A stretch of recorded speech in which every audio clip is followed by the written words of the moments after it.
پہلی بات تو یہ ہمارے بعض لوگوں کے ذہنوں میں سادہ دل لوگ وہ سمجھتے ہیں کہ پوری دنیا میں ایک ہی دفعہ آ جانی چاہیے. یہ کوئی علاقائی خلافت تو نہیں ہو سکتی، خلافت تو عالمی ہوتی ہے. ان سے میں کہتا ہوں عالمی خلافت کب تھی جناب؟ یہ تو نہ خلافت راشدہ میں عالمی تھی. کیا ہندوستان شامل تھا اس میں؟ کیا چین شامل تھا؟ کیا یورپ شامل تھا؟ اور سب سے بڑی بات یہ، اگر ایک دم پوری دنیا پر خلافت قائم ہو سکتی تو حضور کے دست مبارک سے ہوتی، لیکن نہیں ہوئی. نتیجہ کیا نکلا؟ ایک ملک میں حضور نے قائم کر دی، جزیرہ نما عرب، یہاں خلافت قائم ہو گئی، حضور خلیفہ ہے. اب وہ نقطہ کون سا ہوگا، نقطہ آغاز کون سا ہوگا؟ اس میں پہلی بات تو میں نے کہا جو شک کرے گا اس کا پھر ایمان مشکوک ہے. ہوگا، لازماً ہوگا، گلوبل ہوگا، پوری دنیا میں ہوگا.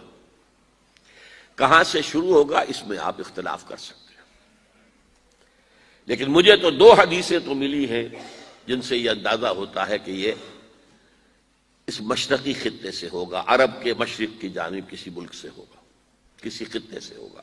وہ حدیثیں بھی اب آپ پڑھ لیجئے پہلے.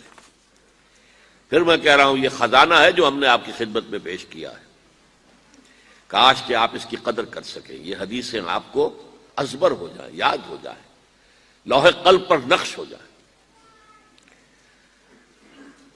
ہندوستان اور خراسان یعنی موجودہ افغانستان کا ذکر. ابن ماجہ کی روایت ہے عن عبداللہ ابن الحارث رضی اللہ تعالی عنہ قال رسول اللہ صلی اللہ علیہ وسلم یخرج ناس من المشرق یؤتئون للمہدی یعنی سلطانہ، یعنی سلطانہ، دونوں طرح سے پڑھ سکتے ہیں. حضرت عبداللہ ابن حارث فرماتے ہیں رضی اللہ تعالی عنہ کہ حضور نے ارشاد فرمایا مشرق کی طرف سے وہ فوجیں نکلیں گی، لوگ آئیں گے جو عرب میں مہدی کی حکومت قائم کریں گے. یہ مہدی کون ہوں گے اس کا ذکر میں ذرا بعد میں کروں گا، لیکن نوٹ کر لیجئے کہ مہدی سے پہلے لازماً کسی مشرقی علاقے کے اندر وہ نظام قائم ہو چکے گا، تب وہاں سے فوجیں آئیں گی نا. یہ مشرق کون سا ہے؟ عرب کے مشرق میں آپ چلیے ایران بھی آ جائے گا، افغانستان بھی ہے، پاکستان بھی ہے، اور اگر اسے اور توسیع دیں تو ہندوستان بھی ہے. یہ ہے عرب کا مشرق. اس سے فوجیں جائیں گی. اس کا کیا مطلب ہے کہ اس میں سے کسی جگہ پر نظام خلافت پہلے قائم ہو جائے گا تاکہ وہاں سے فوجیں جائیں گی جو جزیرہ نما عرب میں حضرت مہدی کی حکومت کو قائم کریں گی. اب دوسری حدیث سنیے. یہ سنن ابن ماجہ کی حدیث تھی جو میں نے آپ کو سنائی، آپ نے پڑھی. دوسری عن ابی ہریرہ رضی اللہ تعالی عنہ، یہ ترمذی شریف کی روایت ہے. قال قال رسول اللہ صلی اللہ علیہ وسلم یخرج من خراسان رایات سود لا يردها شیء حتی تنصب بایلیا. خراسان کے علاقے سے سیاہ جھنڈے لے کر فوجیں آئیں گی، ان کا رخ کوئی موڑ نہیں سکے گا، ان کو پیچھے پھیر نہیں سکیں گے کوئی بھی، یہاں تک کہ وہ یروشلم میں جا کر جھنڈے نصب کر دیں گے. ایلیا حضور کے زمانے میں یروشلم کو کہتے تھے. یہ یروشلم تھا جب حضرت سلیمان کی حکومت تھی اور یہاں پر معبد سلیمانی، ہیکل سلیمانی قائم ہوا. پھر یہ یروشلم ہی رہا ہے تاریخ میں، یہاں تک کہ سن 70 عیسوی میں جب ٹائٹس رومی جنرل نے اس کو گرایا، ختم کیا، سیکنڈ ٹیمپل گرا دیا اور یہاں سے یہودیوں کو کہا نکل جاؤ، یہاں سے کوئی یہودی باقی نہیں رہا، تب بالکل تہو بالا برباد کر دیا. اس کے کوئی 150 سال بعد ہیڈریان، رومن ایمپرر ہیڈریان، اس نے پھر دوبارہ آباد کیا اس شہر کو. 150 سال تک یہ بالکل بنجر اور بالکل غیر آباد پڑا تھا. اب ہیڈریان نے جب آباد کیا تو اس کا نام ایلیا رکھا، اب یروشلم نام نہیں تھا. تو حضور کے زمانے میں پھر اس کا نام ایلیا تھا. اور اب اس سے کیا معلوم ہو رہا ہے کہ یہ یروشلم مسلمانوں کے قبضے سے اس وقت نکلا ہوا ہوگا. ایک دفعہ پہلے نکلا تھا، سن 1099 عیسوی میں مسلمانوں کے ہاتھ سے نکلا. کروسیڈرز، عیسائیوں نے آ کر اس کو قبضے میں کیا، لاکھوں مسلمانوں کو مارا، قتل کیا.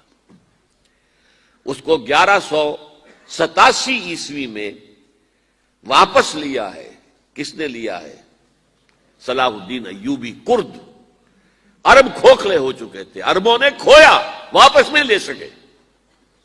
بہت حکومت کر چکے تھے، 400-500 برس کی حکومت کر کے، اور ان کے عیش اور ان کے آرام اب ان میں جان نہیں تھی کہ وہ واپس لے سکے. واپس لینے والا گرم کرد خون تھا، صلاح الدین ایوبی. تو گویا کہ اب آپ سمجھئے کہ 88 برس تک عیسائیوں کا قبضہ رہا یروشلم پر. اب 1967 میں یہودیوں نے قبضہ کیا ہے، اور اب 38 برس تو ہو گئے، 88 نہیں تو 38 برس تو ہو گئے ہیں. لیکن وہ دور آئے گا کہ اب پھر لیں گے. لینے والے عرب بھی نہیں ہوں گے، خراسان کے علاقے سے فوجیں آئیں گی.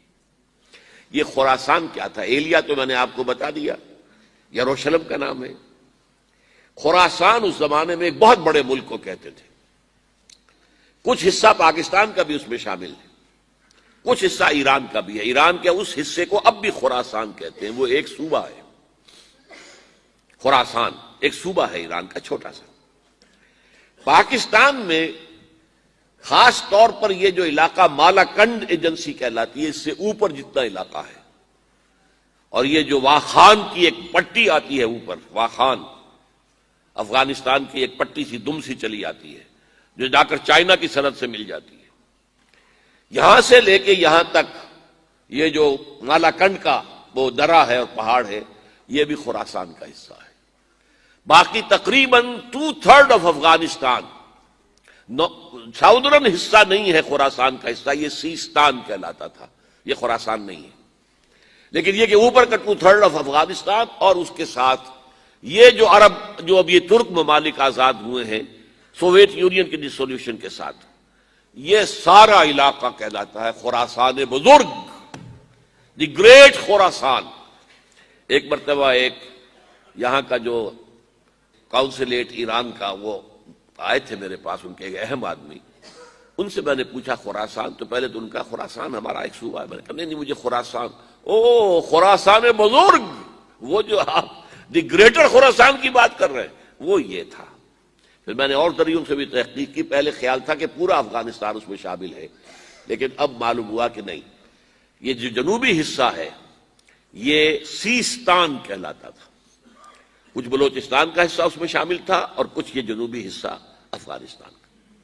یہاں سے فوجیں جائیں گی، اور یہ فوجیں جا کر خراسان سے چل کر ایلیا پہنچیں گی، یروشلم پہنچیں گی، اور اپنے جھنڈے گاڑ